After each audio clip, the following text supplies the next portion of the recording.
Ukázka montáže a používání systému Magic Start v mém Citroenu. Tady je umístěný snímač otisku prstů, vedle mám servisní klíček, který je zde umístěn pouze proto, aby byly jednoduché ukázky.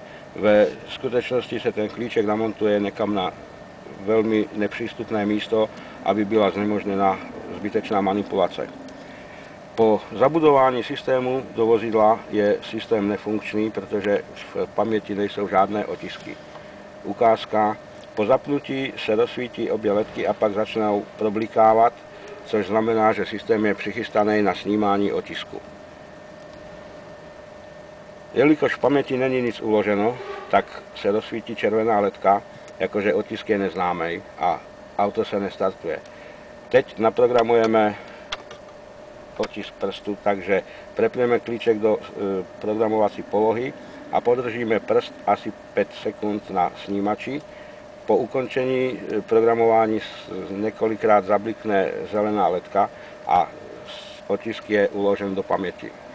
Vrátíme to do automatické polohy a zkusíme auto nastartovat. Položíme prst, snímání otisku. Jo. Protože jsem nezadal imobilizér, tak auto nenaskočilo. Takže musíme zadat imobilizér. A teď po načtení mého otisku se auto samo nastartuje. Což je jasná známka toho, že systém funguje. Další ukázka.